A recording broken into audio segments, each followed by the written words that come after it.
Hello students, 10th standard, first chapter gravitation, and today we are going to study about mass and weight. Mass and weight.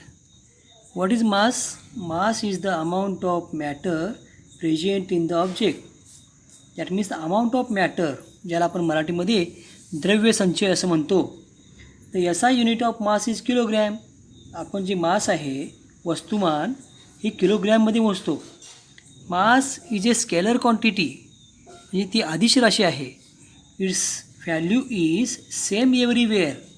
जे आपण पृथ्वीवरती कुठेही गेलो तरी मास बदलत नाही, त्याची व्हॅल्यू सर्वत्र समान राहते. Its value does not change even when we go to another planet. आपण दुसऱ्या वरती जरी गेलो तरी त्याची व्हॅल्यू कधीही बदलत नाही. According to Newton's first law, it is the measure of the inertia of an object. What is inertia?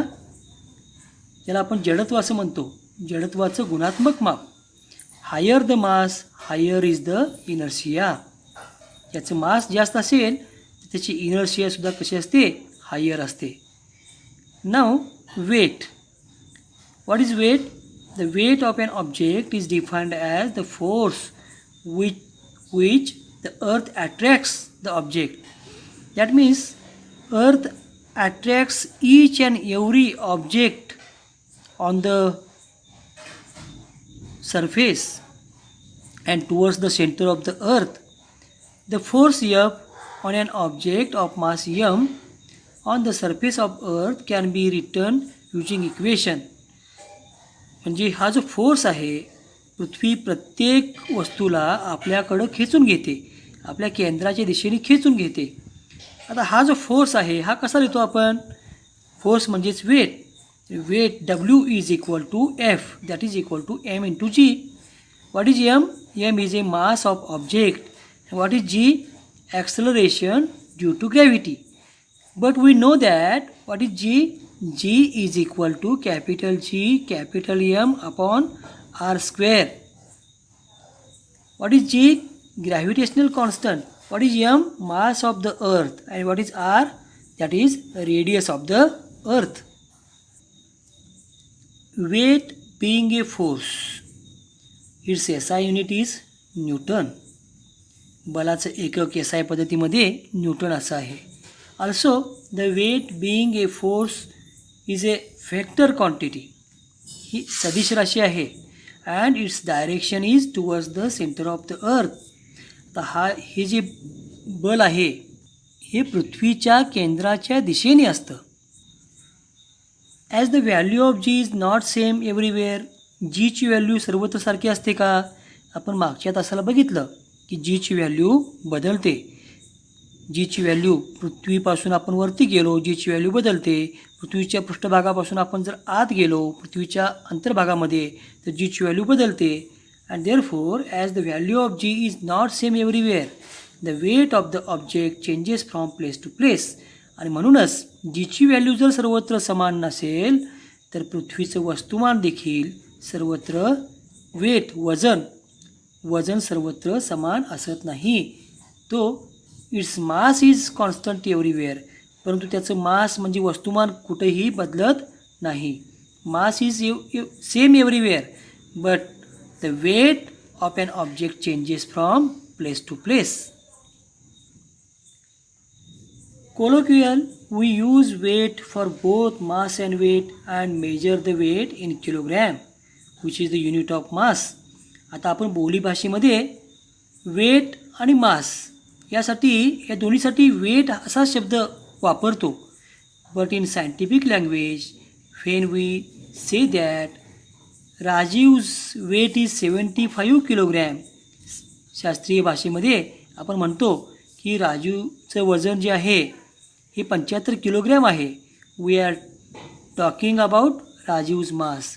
तेव्हा आपण राजीवचं मास याबद्दलच बोलत असतो. What we mean is that Rajiv's weight is equal to the gravitational force on 75 kg mass. 75 kilogram mass असणाऱ्या राजीववरती असणारे पृथ्वीचे gravitational force. As Rajiv's mass is 75 kg, his weight on earth is, by using the formula F is equal to m into g. हा force आपल्याला काढायचा आहे. What is M? M is the mass of Rajeev, that is 75 kg into 9.8. G value of G is 9.8. 75 into 9.8, that is equal to 735 Newton. The weight of 1 kg mass is 1 into 9.8. Just like that, the weight of 75 kg mass is 75 into 9.8. Our weighing machines tells us the mass. आपली जी वजन काटे आहेत ते आपल्याला त्या वस्तूच्या मासबद्दलची माहिती देतात. The two scale balances in shop compare two weights, that is two masses. दुकानामध्ये आपण गेलो तर दोन पारडी असणारा असा तराजू असतो. त्या तराजूमध्ये आपण काय करतो की बॅलन्स करतो, वस्तूंचं वजन यांची तुलना करतो. त्याचवेळी आपण त्या वस्तूचं मास याचीच तुलना करत असतो. That is Rajiv's weight that is equal to gravitational force on the body of Rajiv. Will your weight remain constant as you go above the surface of the earth. तुम्ही पृथ्वीच्या पृष्ठभागापासून वरती गेलात तर तुमचं जे वजन आहे हे कॉन्स्टंट राहतं का?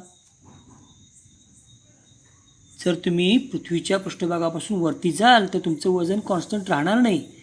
जसजसं तुमचं जे अंतर आहे तुमच्यापासून पृथ्वीच्या पृष्ठभागापर्यंतचं अंतर जसं वाढत जाईल तसं तुमचं वजन हे कमी कमी होत जातं. कारण जीची व्हॅल्यू ही बदलत जाते, जीची व्हॅल्यू कमी कमी होत जाते. The second question, suppose you are standing on a tall ladder. एका उंच शिडीवरती तुम्ही उभे आहात. If your distance from the centre of the earth is 2r, what will be your weight. तुम्ही अशा उंच शिडीवरती उभे आहात आणि पृथ्वीच्या केंद्रापासून तुमचं जे डिस्टन्स आहे ते 2r इतकं आहे. You know about the radius of earth. The radius of earth is capital R. And now the distance from the center of the earth up to your body is 2r. Distance is 2r. And now the question is, what will be your weight? अशा वेळेला distance जर 2r इतका असेल तर तुमचं weight काय असेल? आता पृथ्वीच्या पृष्ठभागावरती असणारे जे वेट आहे ते आपण कसं काढतो? W is equal to capital G, capital M, small m upon r square. There is a gravitational constant. Capital M is a mass of earth, small m is a mass of object. And what is r square? Is a radius of earth. That is equal to capital G, capital M, small m upon 2r square. Why I taken here 2r? Because you are standing on a ladder and the distance between a person and the center of earth is 2r, and therefore I taken here 2r square, and therefore that is equal to G capital M small m upon 4r square. That is equal to 1 upon 4 into capital G capital M small m upon r square, and this is a weight on the surface of earth. म्हणजे जर तुम्ही तुमचं शरीर आणि पृथ्वीचं केंद्रबिंदू यांच्यातलं distance जर दुप्पट झालं तर तुमचं वजन जे आहे ते किती होईल? 1/4 weight on the surface of the earth. Now one example. If a person weighs 750 Newton on earth, how much would be his weight on the moon? त्याचं पृथ्वीवरती जे वेट आहे ते आहे 750 न्यूटन. त्याच व्यक्तीचं चंद्रावरती वजन किती असेल?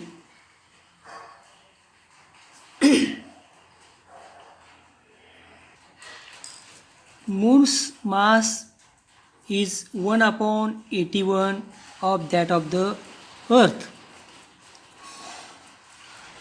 चंद्राचं वस्तुमान हे पृथ्वीच्या वस्तुमानाच्या 1/81 इतकं आहे. And radius is 1/3.7 of that of the अर्थ. पृथ्वीच्या त्रिज्येच्या 1/3.7 इतकी त्रिज्या चंद्राची आहे. In this example, the weight on earth is given, that is 750 Newton. Now we are going to take the ratios. First of all, ratio of mass of earth,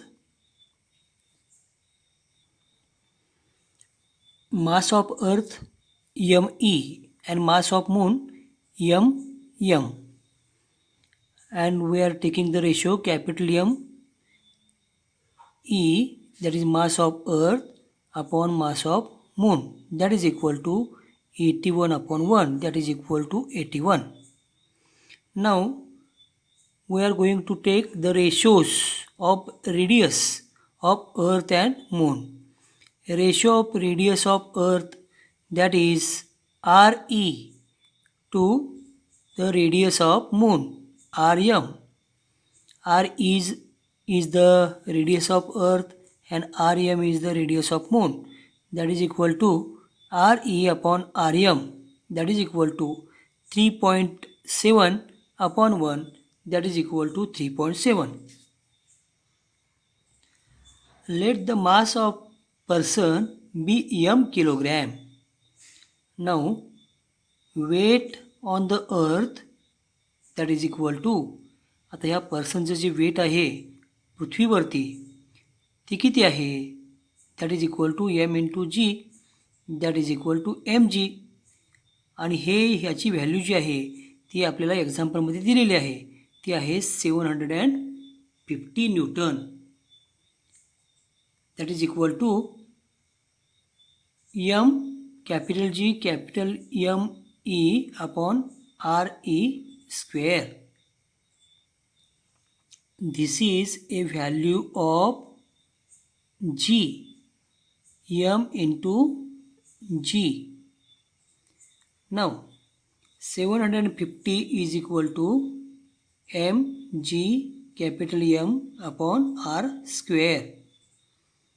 Therefore M is equal to 750 radius of earth square upon G ME. This is equation number 1. म्हणजे त्या व्यक्तीचं पृथ्वीवरती असणारं weight ती किती आहे? 750 RE upon G capital ME. Now weight on moon, त्या पर्सनचं मूनवरती वेट किती आहे? जसं आपण काढलं या ठिकाणी त्या पर्सनचं पृथ्वीवरती असणारं वेट, तसंच आपण या ठिकाणी चंद्रावरती असणारं त्याचं जे वेट आहे ते आपण अशा पद्धतीने लिहू शकतो.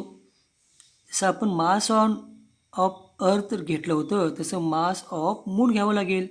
रेडियस ऑफ अर्थ घेतलं होतं त्या पद्धतीने आपल्याला रेडियस ऑफ मून घ्यावं लागेल. Therefore 750 RE square upon capital G capital ME into capital G capital M upon RM square.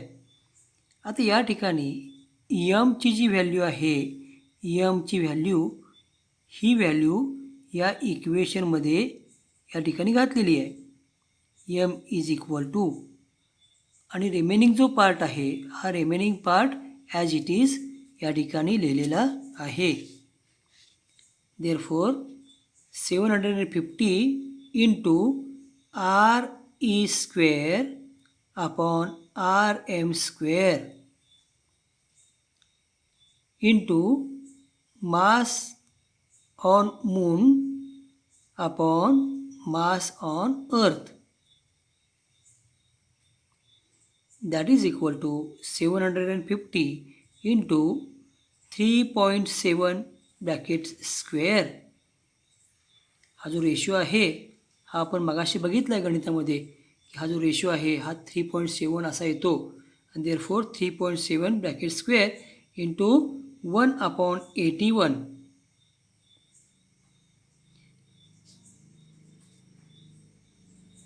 Weight on moon is equal to 126.8 Newton. The weight on the moon is nearly 1/6 of the weight on the earth. म्हणजे पृथ्वीवरती एखाद्या पर्सनचं जे weight आहे तेच weight आपण जर चंद्रावरती बघितलं तर ते किती असतं? 1/6 असतं. Gravitational waves. Waves are created on the surface of water when we drop a stone into it. आपण पाण्यावरती जेव्हा एखादा खडा टाकतो, दगड टाकतो, तेव्हा पाण्याच्या सरफेसवरती, पृष्ठभागावरती आपल्याला तरंग निर्माण झाल्याचे बघायला मिळतात. Similarly you must have seen the waves generated on a string when both its ends are held in hand and it is shaken. म्हणजे दोरीची 2 टोकं जर ताणून हातामध्ये धरलेली असतील आणि जर आपण एका हातामध्ये धरलेल्या दोरीचं टोक आपण जर त्याला शेकन म्हणजे काय करतो आपण जोराने वर आणि खाली हलवतो तेव्हा त्या दोरीमध्ये एक प्रकारचा तरंग निर्माण होतो. Light is also a type of wave called a electromagnetic wave. प्रकाश हा सुद्धा एक प्रकारचा तरंग आहे, त्याला आपण इलेक्ट्रोमॅग्नेटिक वेव्ह असं म्हणतो. याचप्रमाणे gamma ray, X-rays, ultraviolet rays, infrared rays, microwave and radio waves are all different types of electromagnetic waves. या ठिकाणी आपण इलेक्ट्रोमॅग्नेटिक वेव्सची काही एक्झाम्पल्स बघितली. Astronomical objects emit these waves and we receive them using our instruments. म्हणजे अवकाशामध्ये ज्या काही वस्तू आहेत त्या वस्तूपासून अशा प्रकारच्या वेव्स तयार होतात आणि त्या पृथ्वीच्या दिशेने येतात आणि आपण पृथ्वीवरती काही उपकरणांचा वापर करून त्या वेव्स ज्या आहेत त्या रिसीव्ह करतो. All our knowledge about the universe has been obtained through these waves. आणि मग युनिवर्स कसं आहे, विश्व कसं आहे याबद्दलचं जे नॉलेज आहे ते आपल्याला या वेव्समुळंच समजतं. Gravitational waves are a very different types of waves. त्याला आपण गुरुत्वीय लहरी असं म्हणतो, gravitational wave. They have been called the waves on the fabric of space-time. ज्याला आपण अवकाश काळावरील लहरी असं म्हणतो. Einstein predicted their existence in 1916. These waves are very weak. आता ह्या ज्या वेव्स आहेत ह्या अतिशय क्षीण स्वरूपाच्या असतात and it is very difficult to detect them. आणि त्यांचं अस्तित्व जाणून घेणं हे खूप अवघड आहे. Scientists have constructed extremely sensitive instruments to detect the gravitational wave emitted by astronomical sources. आता शास्त्रज्ञांनी अशा प्रकारच्या सेन्सिटिव्ह वेव्स कॅप्चर करणारी अशी खास उपकरणं तयार केलेली आहेत. Among those LIGO, that is Laser Interferometric Gravitational Wave Observatory, is the prominent one. आता हे सर्वात प्रॉमिनंट आहे. Exactly after 100 years of their prediction, scientists detected those waves coming from an astronomical sources. आणि अशा प्रकारे 100 वर्षानंतर आज आपण या ज्या ॲस्ट्रॉनॉमिकल वेव्ज आहेत ह्या आपण आता अभ्यासतोय. Indian scientist have contributed significantly in this discovery. This discovery has opened a new path to obtain information about the universe. आता अशा प्रकारची डिस्कवरी आपण केलेली आहे. या वेव्ज आपण कॅप्चर करतोय आणि मग त्यांचा आपण अभ्यास करून युनिवर्स कसं आहे याबद्दलची माहिती आपण जमा करतोय.